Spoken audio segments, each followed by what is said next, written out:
Dick Stockton. Hi, everybody, and welcome from the Golden Pin Lanes. We're in Tucson, Arizona today for CBS coverage of the 6th stop on the PBA Summer Tour, the $70,000 Tucson Open. Pearl River, New York, and he has done a great job and earned that #1 spot. Right, he certainly has, Frank. He is one of the younger players, one of the stronger players on the PBA Tour. Black belt in karate and keeps himself in shape. Boise Huber, and Huber prevailed. Right, and you can see that Boise won the match.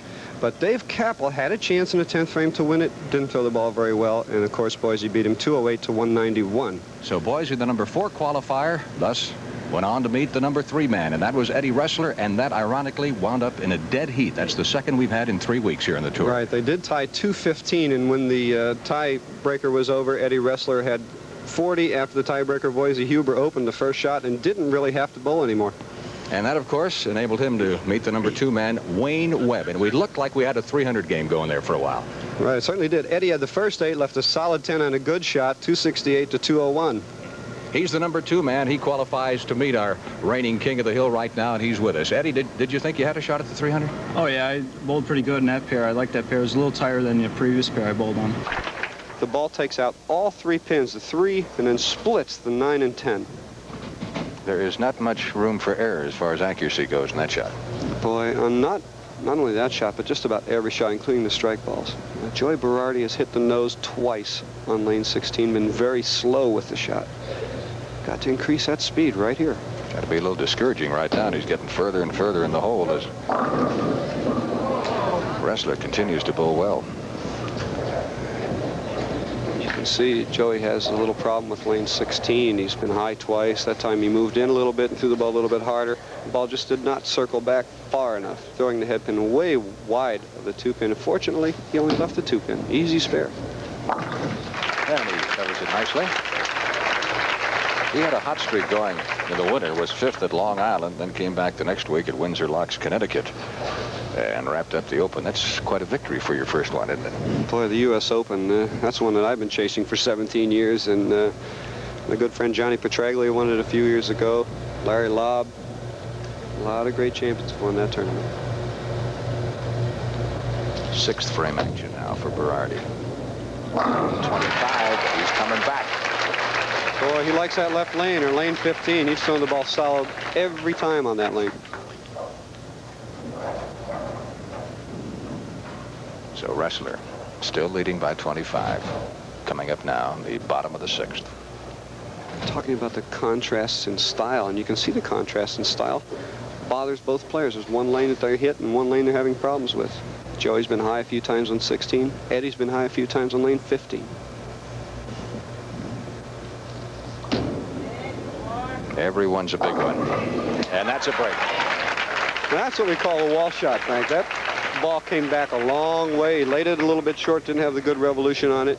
The ball got back just enough to throw the head pin against the wall, and the head pin comes back and clears everything out of there. Look at that. Just nudges the 7 off the back end.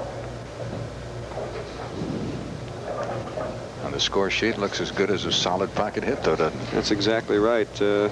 When you bowl for money, you score any way you can, and when you're practicing, you try and make good shots.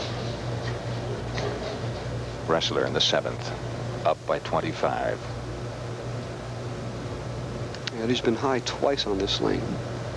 See what kind of an adjustment he makes here. He should use a little more speed. He's in good shape. Eddie Ressler started the opening round in the tie for 28th place. Berardi going for the triple in the 8th frame. And what you can't do, this is his good lane. He's got to concentrate just as hard. Don't throw the ball.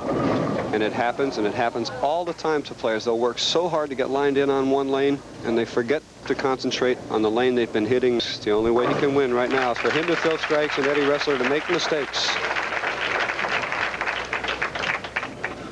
Ressler, we touched on this last week, has had some problems in the past. He was in a horrendous slump.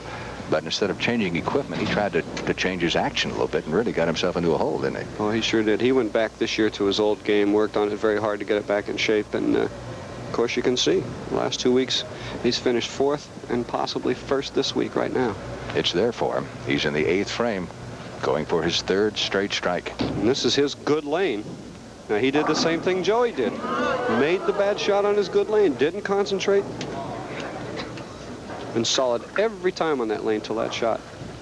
Well, we've talked so much in the past about the mental aspect of this game. In addition to being a physical game, concentration is so much in not breaking that concentration. That's right, and adjusting. Sure, you become lackadaisical. You take that lane for granted. You've thrown every ball solid on the lane, so you just get up and bowl. Tough shot here. Got to split the ball. He has not had an open frame yet. He does now.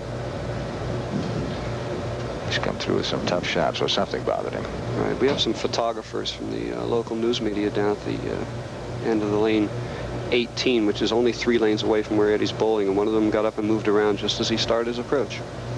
Did the wise thing. Put the ball down. Get yourself all set again. He does hold his fingers close together, doesn't he? Well, he certainly does. Gives him a lot of roll. Puts a lot of spin on that ball as he releases it. And comes through with a big strike. Oh, that's a big strike for him in frame number 9. It certainly was. He can't be locked out. If Joe Berardi now must strike. You can see this ball way high on the head. And look how high that ball is, Frank. And those pins just cut the 4, 7, and 10 right out of there. Good speed control by Eddie Ressler there. All right, now Berardi has to do what? He has to strike in the 9th, 10th, 11th, and 12th for a possible 213. Go to the wall. That's exactly right. He's got to go to the wall from here.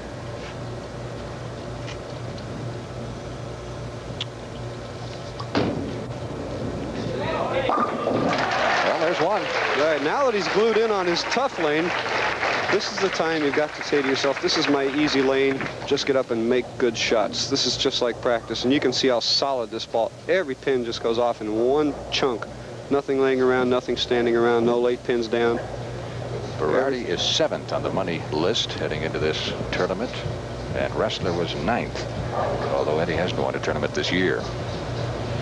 The big names were here. Mark Roth didn't cash for the 2nd week in a row. That's the first time that's happened to Mark in 4 years. Well, that's consistent bowling. When you go 4 years without cashing twice, that's great bowling. 10th frame action. What a break for Joe Berardi. Overmoved a little bit on the lane, threw the ball way wide, and the power of that ball, that turn, you can see how far back it comes. So watch the head pin. Clears out the 4, 5, and the 7. Great reaction. Joy fell down on his knees because he knew he didn't throw that ball very well. Working on a double coming up now. 2nd ball in the 10th frame. Ressler will not look. See, he really looks excited, doesn't he? He is a pretty cool character, isn't he? Yeah. He's out for a Sunday stroll here. This is only a title match. Of course, a lot of guys will show you this, but inside they are churning. I'm sure he is. I've been there a lot of times, and so have many of the players who have been out here for a long time, and you do.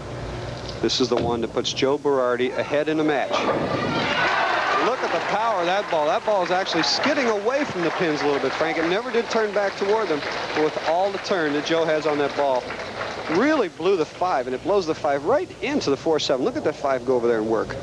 So he's got a turkey, and he's got 1 ball to go. And Ressler is going to have to win it. Berardi certainly isn't going to lose it. Joey has to be careful here, Frank. This is an all-important shot. This is only a fill ball, but he must get 9 to force Eddie Ressler to get the strikes to beat him. Coming in nicely, and he gets 10. 4 straight strikes to close it out.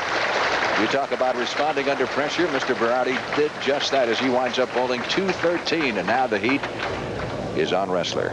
All right, these guys are both 24 years old, and they're both seasoned veterans at 24 years old. You can see Debbie there. She was a little excited. Over his left shoulder.